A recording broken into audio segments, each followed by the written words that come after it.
우리 환한 미소를 가지고 옆에 계신 분에게 이렇게 한번 인사합시다. 오늘 교회 오는데 애쓰셨습니다. 같이 한번 인사할까요?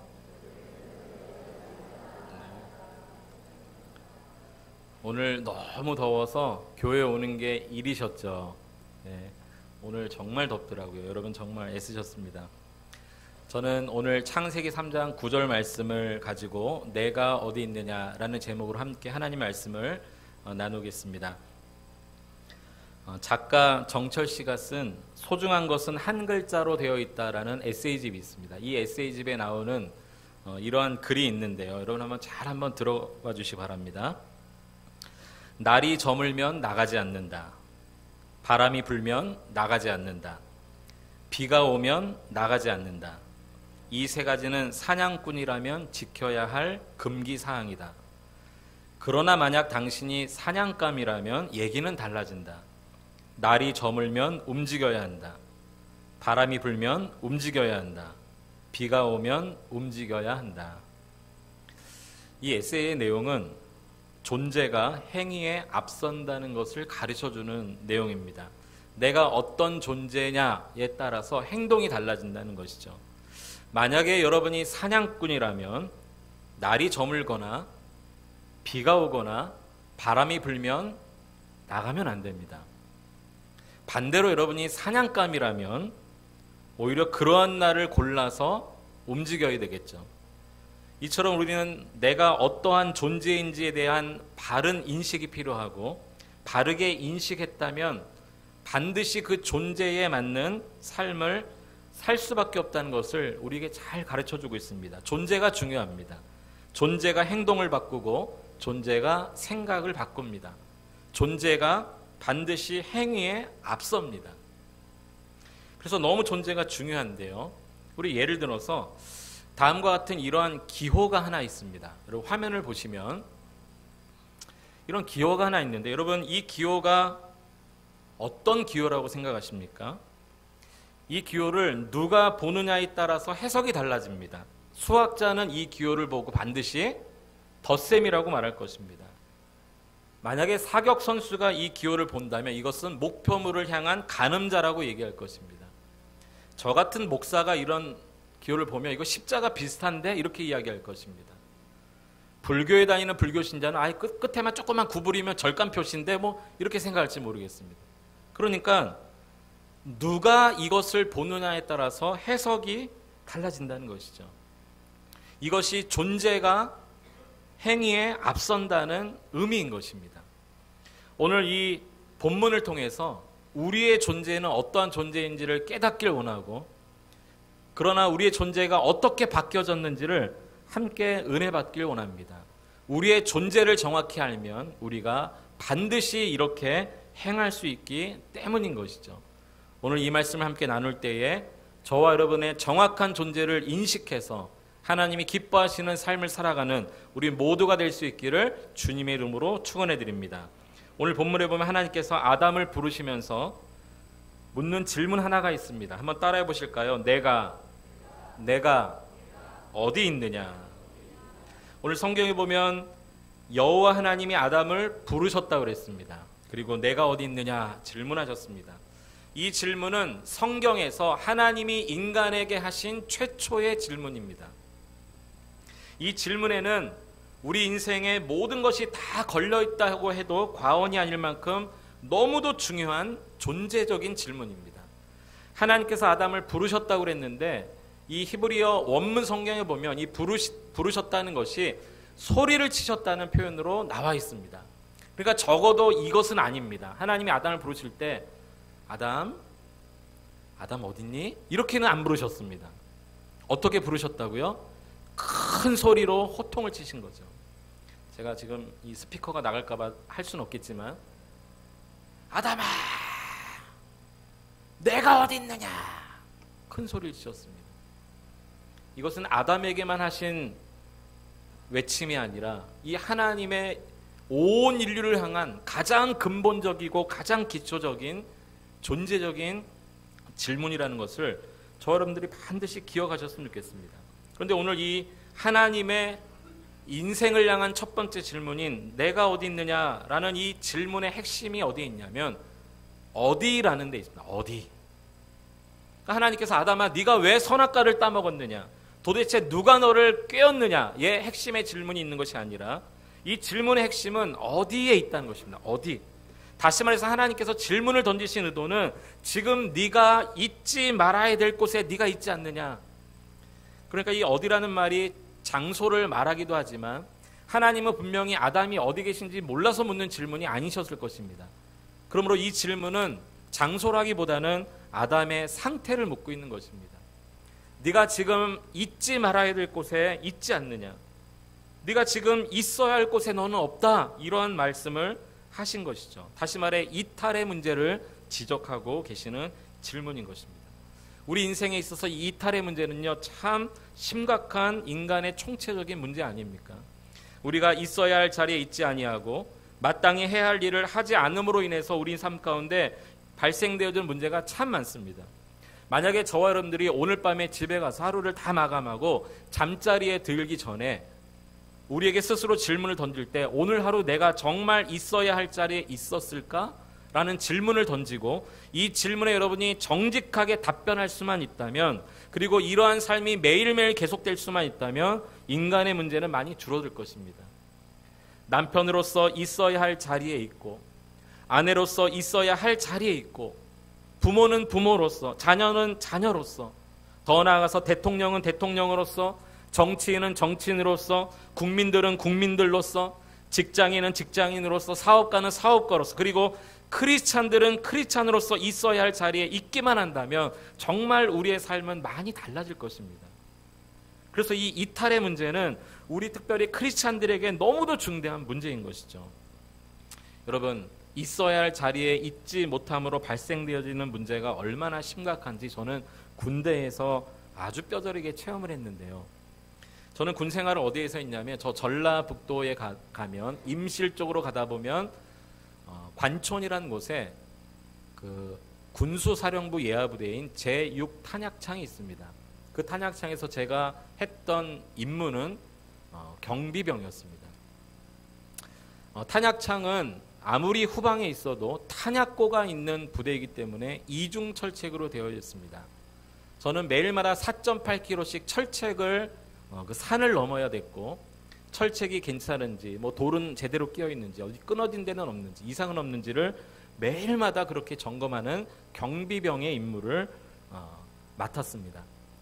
저희 부대에서 가까운 부대는 전주에 35사단이라고 전투부대가 있었는데, 이 부대는 전쟁이 나면은 싸우러 나가는 부대고, 저희 부대는 전쟁이 나면 전라남북도에 있는 모든 부대에 포탄을 지원하는 탄약고가 있는 부대입니다.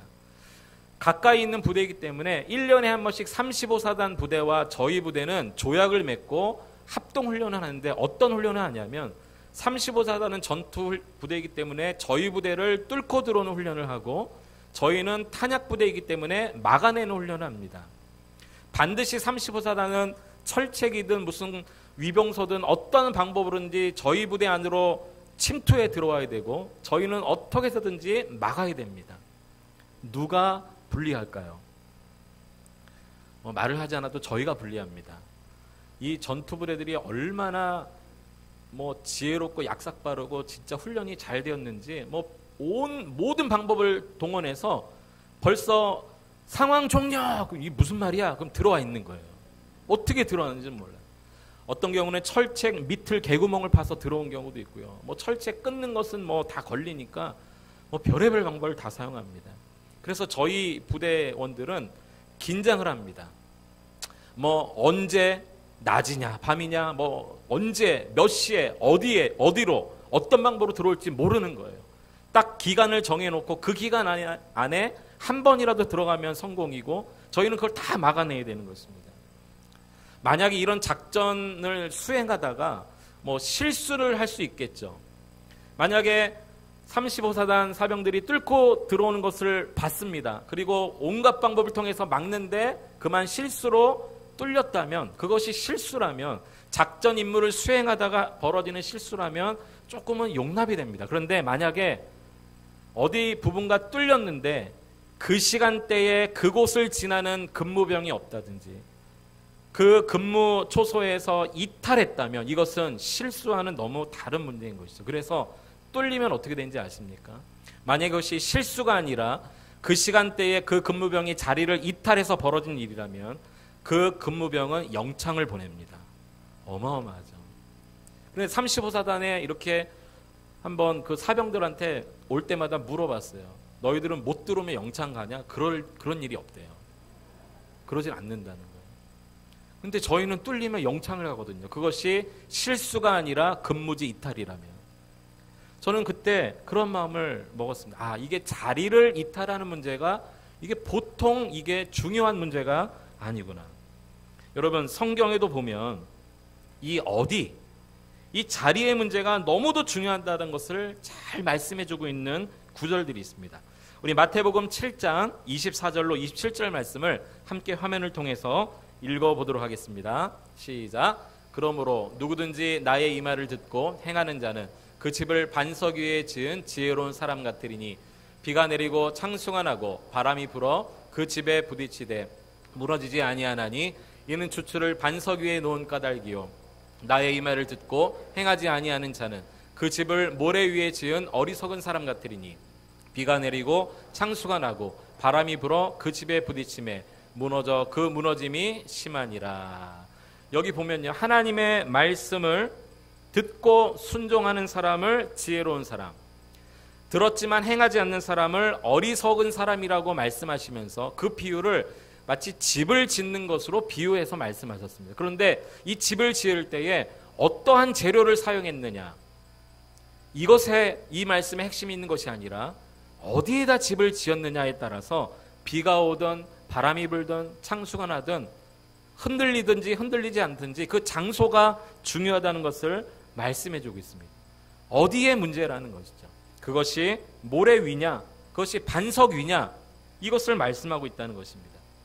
또 한 번은 예수님께서 교회를 말씀하실 때 교회를 이렇게 세우시겠다고 말씀하신 적이 있는데요. 마태복음 16장 18절 말씀 우리 함께 같이 한번 읽어보겠습니다. 시작. 내가 이 반석 위에 교회를 세우리니 음부의 권세가 이기지 못하리라. 베드로가 예수님을 주님으로 고백하고 난 다음에 예수님께서 베드로를 칭찬하시면서 하신 말씀입니다. 아까 읽은 말씀에 보면 예수님께서 내가 내 교회를 세우겠다, 내 교회라고 말씀하셨습니다. 그런데 그 교회를 세우는데 그 교회의 존재를 말할 때에 사역을 말하신 적도 없고 무슨 리더를 말하신 적도 없고 인원이나 숫자를 말하신 적이 없습니다. 다만 그 교회를 어디 위에 세워야 될 것인가, 오늘날 교회가 어디 위에 서야 할 것인가, 이것이 이 예수님의 교회론의 핵심입니다. 특별히 성경은 반석을 예수님이라고 말씀하고 있습니다. 예수님은 반석 대신 그리스도라고 말씀하고 있습니다. 그러므로 오늘 우리 믿는 사람들의 삶의 근거가, 우리의 삶의 존재 방식이 반석 위라는 사실을 잊지 않게 되기를 축원해 드립니다. 예수 그리스도 안에 거해야 되고 예수 그리스도의 말씀에 기초를 삼아 우리의 삶을 살아가야 됩니다. 이것이 우리의 존재 방식입니다. 그러면 오늘 본문으로 돌아와서 왜 이탈의 문제가 일어났을까? 왜 하나님께서 내가 어디 있느냐, 내가 있어야 할 자리에 있지 않다, 너의 지금 상태가 올바른 상태가 아니다, 왜 하나님은 아담에게 이 이탈의 문제를 말씀하셨을까요? 저는 이 창세기를 읽을 때마다, 특별히 에덴 동산 이야기를 읽을 때마다 이 다음에 우리 주님을 만나면 한번 묻고 싶은 게 하나 있어요. 정말 궁금한 게 하나 있습니다. 왜 아담과 하와가 에덴 동산에서 죄를 지었을까? 여러분, 창세기 보면 하나님께서 온 천지 만물을 창조하시고 인간을 창조하시고 난 다음에 하신 말씀이 있습니다. 동일하게 뭐라고 말씀하셨습니까? 보시기에 좋았다라고 말씀하셨습니다.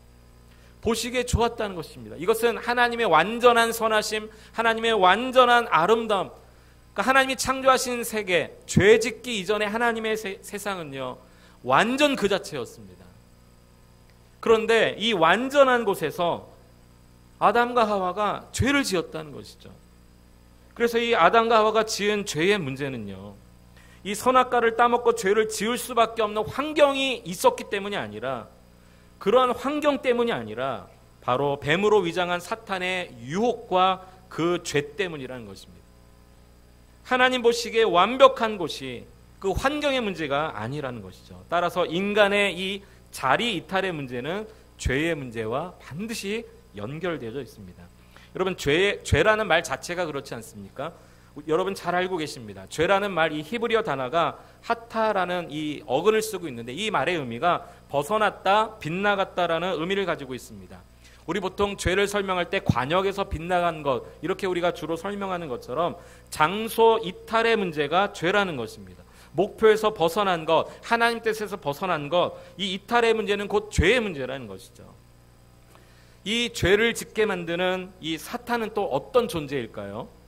이사야 14장 12절에 보면 사탄의 존재를 정확히 말하고 있는데요. 같이 함께 우리 읽어보겠습니다. 시작. 너 아침의 아들 계명성이여, 어찌 그리 하늘에서 떨어졌으며 너 열국을 엎은 자여, 어찌 그리 땅에 찍혔는고.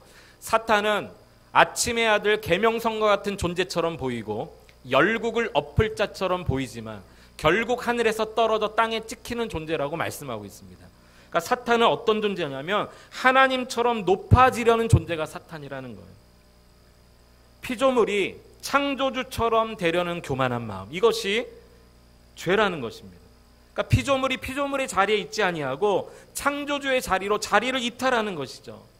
사실 우리의 마음 가운데, 우리 삶 가운데 이런 마음이 얼마나 많습니까? 아담이 그랬다는 거예요. 아담이 하나님의 명령을 거스리고 하와와 더불어 보암직도 하고 먹음직도 하고, 또 사탄이 자꾸 꿰는 겁니다. 저거 먹으면 하나님처럼 눈이 밝아질 거야, 지혜로워질 거야. 피조물이 하나님의 자리에 오르려고 하는 이 마음 때문에 아담과 하와에게 자리 이탈의 문제가 일어났다는 것입니다. 이러한 죄의 결과로 말미암아 인간에게 찾아온 것 세 가지가 있습니다. 첫 번째는 죽음이 찾아왔습니다. 인간의 죽음은 죄의 결과입니다. 죽음의 형태는 다양하죠.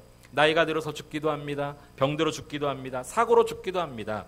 죽음의 형태는 다르지만 죽음의 원인은 딱 하나입니다. 그것은 바로 죄 때문에 그렇습니다. 이 죄는 이 죽음은 우리의 육신적인 죽음을 넘어서서 영원한 죽음인 하나님과의 단절을 말하고 있습니다. 죄로 말미암아 우리에게 찾아온 첫 번째 것은 죽음과 하나님과의 단절입니다. 성경은 이 죽음을 하나님이 정하셨다고 말씀하고 있습니다. 우리 히브리서 9장 27절 말씀 함께 읽어보겠습니다. 히브리서 9장 27절입니다. 시작. 한 번 죽는 것은 사람에게 정해진 것이요 그 후에는 심판이 있으리니. 아멘. 죽는 것을 누가 정하셨다고요? 하나님이 정하셨다는 거예요. 그리고 그 후에는 심판이 있을 것이다 라고 말씀하고 있습니다. 죄의 결과로 인간에게 찾아온 첫 번째가 죽음입니다. 죄의 결과로 인간에게 찾아온 두 번째가 있습니다. 바로 두려움입니다. 오늘 본문 다음 절인 창세기 3장 10절 말씀을 보시면 이렇게 기록되어 있습니다. 이르되 내가 동산에서 하나님의 소리를 듣고 내가 벗었으므로 두려워하여 숨었나이다. 아담이 느꼈던 첫 번째 두려움입니다. 그런데 왜 두려워서 숨었다고 말하고 있습니까? 내가 벗었으므로 두려워하여 숨었나이다. 사실 이 아담의 말은 틀린 말입니다. 왜냐하면 아담과 하와가 죄짓기 이전에 벗었지만 두려워한 적이 없습니다. 왜냐하면 완전한 하나님의 가장 선하고 아름다운 그런 모든 피조 세계였기 때문에 그렇죠. 그리고 죄를 짓고 난 다음에도 3장 7절을 보시면 이에 그들의 눈이 밝아져 자기들이 벗은 줄 알고 무화과나무 잎을 엮어 치마로 삼았더라. 그러니까 하나님께서 내가 어디 있느냐라고 찾으시기 전에 이미 그들이 벗은 몸이 부끄러워 무화과나무 잎으로 옷을 만들어 입고 있었기 때문에 이 아담이 10절에서 내가 벗었으므로 두려워하여 숨었나이다라는 말은 틀린 말이라는 것이죠. 지금 아담은 벗고 있는 상태가 아닙니다. 그러니까 이 아담이 벗었으므로 부끄러워하여 숨었다라는 말은 거룩하신 하나님 앞에서 자신의 이 간교함과 죄가 다 드러난 두려움으로 인해서 하나님, 내가 어찌할 수 없습니다. 나의 육신의 옷이 아니라 나의 마음이 다 드러났습니다. 이러한 부끄러움이라는 것이죠. 하나님과의 관계가 단절되기 시작한 그 출발이라는 것입니다. 이로 인해서 인간에게 두려움이 찾아왔고 완전한 평안은 깨어져 버렸습니다. 하나님께서 세상을 창조하시고 인간에게 주신 완전한 평안, 완전한 안식은 다 깨어졌습니다. 셋째로 죄의 결과로 찾아온 것이 있었는데 책임 전가의 모습입니다.